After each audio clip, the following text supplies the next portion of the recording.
Maintenant, je vais vous dire ce que Dieu m'a dit pour ce pays. Frères, ce ne sont pas des contes de fées. Et ce n'est pas une vision comme certains le disent. J'étais éveillé comme je le suis maintenant. Quand Dieu m'a montré les choses que je veux vous montrer, quand je suis arrivé à Sodome et Gomorrhe, j'ai été pris par une fondation russe nommée Tolstoï, qui nous a mis dans un appartement où nous vivons toujours. Il n'y avait pas de meubles, il n'y avait rien à l'intérieur. Il semble que des chiens aient vécu là avant nous et le tapis avait une odeur très forte. Je ne pouvais même pas marcher à l'intérieur. Quand j'entrais, je commençais à tousser. Et ma femme s'est mise à pleurer. Elle a dit, « Marie, comment pouvons-nous vivre ici? Pourquoi Dieu nous a-t-il punis de cette façon? Nous avons perdu toutes nos richesses pour Dieu. Tu as presque perdu ta vie pour Dieu. Dieu nous a ramenés dans ce pays et nous n'avons pas de lit pour faire dormir les enfants. » J'ai dit, femme, Dieu y pourvoira. C'est ce que tu as toujours dit, elle dit. Va voir chez les autres Américains où il est écrit à louer. Et je suis allé dans les immeubles où c'était écrit à louer. Et j'ai demandé s'ils nous laissaient rentrer. La première chose qu'ils nous demandaient était si on avait des enfants. Oh oui, on en a. Eh bien, nous n'acceptons pas les personnes avec des enfants ici. Quel genre de personnes sont-elles? Elles gardent des chiens chez elles, mais n'acceptent pas les enfants. Et j'ai commencé à pleurer, frère. Je pensais que toute l'Amérique était chrétienne. Toutes les Bibles venaient de l'Amérique. Tous les missionnaires venaient d'Amérique. Et pourtant, ils ne nous laissent pas entrer parce que nous avons des enfants. Pourquoi Dieu m'a-t-il amené ici? J'ai commencé à pleurer, frère. Je suis allé voir ma femme. Ma femme a remarqué que j'avais pleuré. Ma femme m'a demandé, « Marie, pourquoi tu pleurais? » Je ne pleure pas maintenant. Elle m'a dit, « Écoute, je suis avec toi depuis trop longtemps. Il ne nous laisse pas entrer parce que nous avons des enfants. » Elle s'est mise à pleurer encore plus fort. Je devais partir. J'ai commencé à marcher autour du bâtiment en faisant le point sur ma vie. J'ai peut-être offensé Dieu avec quelque chose. Et voici ma punition. Il était très tard dans la nuit. J'étais assis dehors sur un rocher. Comme Stan l'a dit, je lui ai montré le rocher quand il est venu chez moi. Et je me demandais ce que j'avais fait. Je pleurais pour que ma famille ne me voie pas. Et tout d'un coup, j'ai vu une lumière venir vers moi. Quand j'ai vu une lumière, j'ai pensé que c'était une voiture. Parce qu'en Roumanie et en Italie, ils essaient toujours de m'écraser avec des voitures. J'ai donc pensé qu'ils m'avaient trouvé ici aussi. Mais ce n'était pas une voiture. La lumière m'entourait. Dans la lumière, j'ai entendu la même voix. Dimitri, pourquoi es-tu si désespéré? Pourquoi m'as-tu puni si durement? Qu'ai-je fait? Pourquoi ne pouvais-tu pas me laisser en prison? Mais ma famille aurait eu au moins une maison. Je n'ai pas de lit sur lequel poser ma tête. Pourquoi on m'a amené ici? Dimitri, je t'ai amené dans ce pays parce que ce pays va brûler. Alors pourquoi tu m'as amené ici pour brûler? Pourquoi tu ne m'as pas laissé mourir en prison dans mon propre pays? Il a dit, sois silencieux, viens à côté de moi. Je ne sais pas quel était l'appareil, mais il m'a attiré à côté de lui. Et il m'a montré toute la Californie. Tu vois ce que je te montre? C'est un Sodome et Gomorrhe. Leurs péchés ont atteint Dieu. Et Dieu a décidé de les punir par le feu. Il est venu et il m'a montré Las Vegas. C'était une Sodome et Gomorrhe. En un jour, elle brûlera. Il est venu et m'a montré New York. C'est New York. C'est un Sodome et Gomorrhe. En un jour, elle brûlera. Il m'a montré la Floride. C'est la Floride. C'est un Sodome et Gomorrhe. Dans un jour, elle brûlera. Mais qu'allez-vous faire de moi? J'ai dit. Je t'ai dit de te taire. Il m'a amené à l'endroit où nous étions avant. Il a dit que maintenant on pouvait parler. Je t'ai amené dans ce pays parce que j'aime ce pays. J'aime les gens de ce pays. Et à travers ta bouche, je vais réveiller beaucoup de gens. Comment peux-tu les réveiller par ma bouche si je ne comprends personne? Ne t'inquiète pas pour ça. Je préparerai quelqu'un par qui tu pourras parler. Tu toucheras la télévision, la radio, les églises. Et dis-leur tout ce que je te dis. Il a encore dit, l'Amérique va brûler. Mais comment l'Amérique peut-elle brûler quand elle est si puissante? Ai-je dit. Il a dit de leur dire ce que je t'ai dit. Ne cache rien. Si tu essaies de cacher quoi que ce soit, je te punirai sévèrement.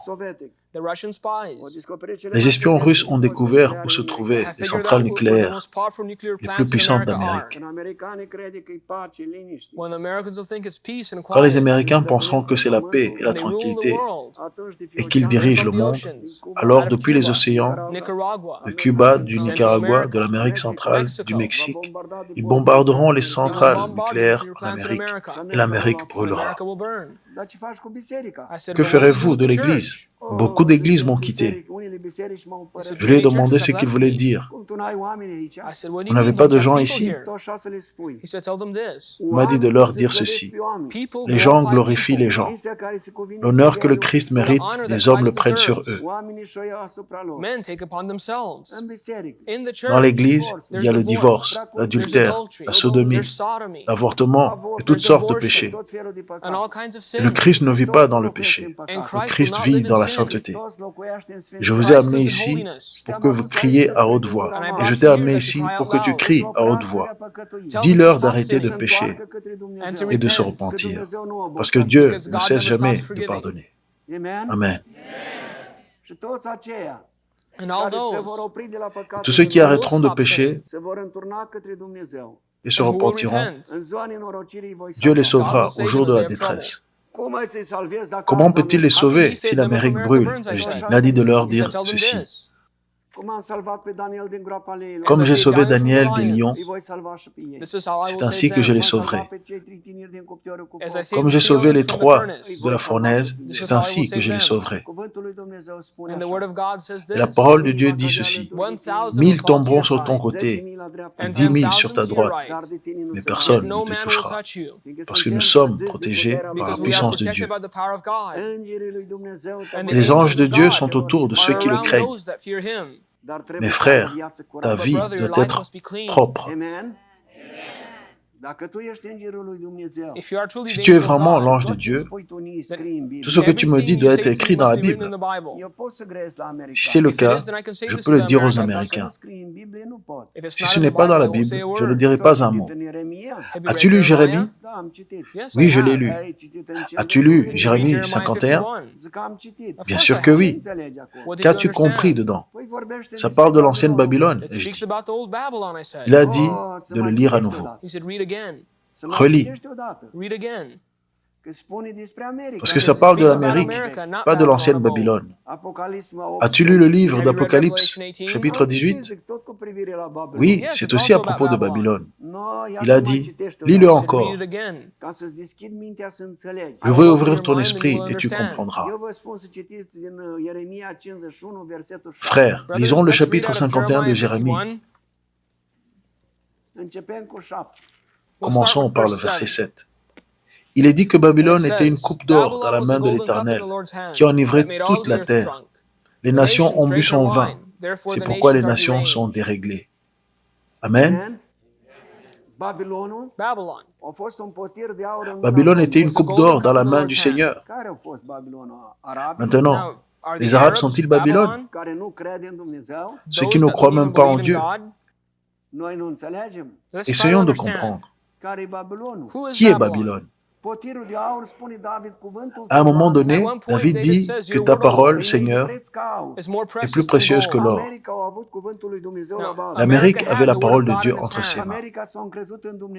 L'Amérique avait confiance en Dieu. L'Amérique avait des missionnaires. L'Amérique a répandu l'Évangile dans le monde entier. Beaucoup de gens sont venus à Dieu. Mais l'Amérique elle-même s'est éloignée de la vérité. Et nous nous demandons, L'Amérique s'est-elle détournée de la vérité, frère? Plus loin, il est dit que nous aurions guéri Babylone, mais elle ne s'est pas guérie. Abandonnez-la tous, car son châtiment est proche. Pour que nous sachions qu'il s'agit de l'Amérique, nous allons sauter au verset 13. Ô toi qui habites près de grandes eaux, abondantes en trésors, ta faim est venue à la mesure de ta convoitise. De nouveau, tu habites près de grandes eaux, abondant en trésors. Ta faim est venue. Verset 14. Je te remplirai d'hommes comme de sauterelles, qui pousseront contre toi des cris de guerre. Quel pays est rempli d'hommes? Qui veut immigrer en Irak aujourd'hui, dans le pays de Hussein?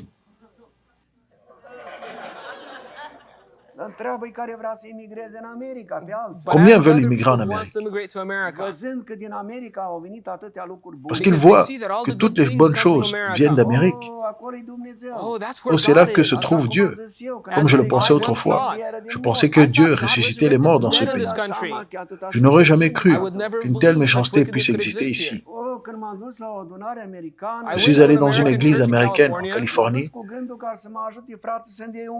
et j'ai pensé que les frères pourraient m'aider à trouver un lit. Mais ils priaient pour les malades. Alors je me suis dit que ma jambe me faisait encore mal. Je vais y aller et leur demander de prier pour moi aussi.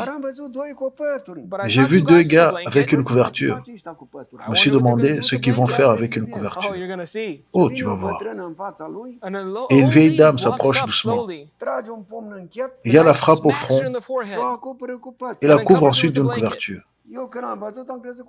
Quand j'ai vu ça, j'ai pensé qu'il allait tuer la femme.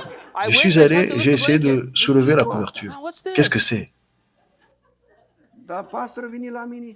Mais le pasteur a couru vers moi. Ne fais pas ça, ne fais pas ça. Je vais appeler la police si vous ne partez pas. Je l'ai regardé et je lui ai dit, est-ce que la police est ton Dieu? Parce que mon Dieu est au ciel. Frère, la vraie prière pour les malades, comment fait-on? L'apôtre Jacques a dit, si l'un de vous est malade, invoquez les anciens de l'Église pour les oindre d'huile au nom du Christ. Et une prière faite avec foi rendra sains les malades. Et le Seigneur les guérira. Et s'ils ont péché, ils seront pardonnés. Confessez vos péchés les uns aux autres et priez les uns pour les autres afin que vous soyez guéris. Vous venez vous faire prier par les pasteurs pour rien. Si vous ne confessez pas vos péchés, vous avez péché. Une fois que vous vous êtes confessé, vous avez reçu votre guérison. Frère, lisez le livre saint. Il vous enseigne tout ce que vous devez faire. Pas en le frappant sur la tête ou en le couvrant de couverture. Dieu ne guérit pas de cette façon. Maintenant, je vois des gens qui soufflent sur les gens et ils sont censés tomber. Frère, je peux dire que ce n'est pas Dieu. Dieu est un Dieu sage et c'est un Dieu plein de pouvoir. Tout ce qu'il a à faire, c'est ordonner et ça arrive. Ça vous plaît jusqu'ici? Alors je vais continuer. Nous allons passer au chapitre 18 du livre d'Apocalypse. Nous aurions guéri Babylone, mais elle n'a pas voulu. Verset 4. Mon peuple, sortez de ce monde, afin que vous ne participiez pas à son châtiment.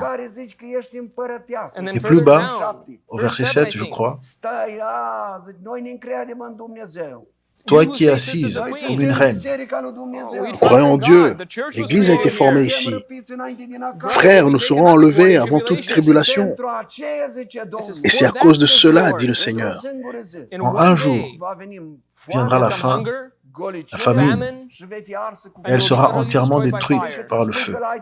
Parce que vous dites que vous avez Dieu, parce que vous dites, je vais à l'église, mais je fume toujours, et je divorce toujours, et je bois toujours, je vis toujours comme le monde le fait. Et si quelqu'un aime le monde et les choses du monde, l'amour du Père n'est pas en lui. Si vous voulez avoir l'amour de Dieu dans votre cœur, frère, vous devez vivre votre vie avec Dieu. Je suis heureux que vous disiez Amen. Nous continuerons plus loin.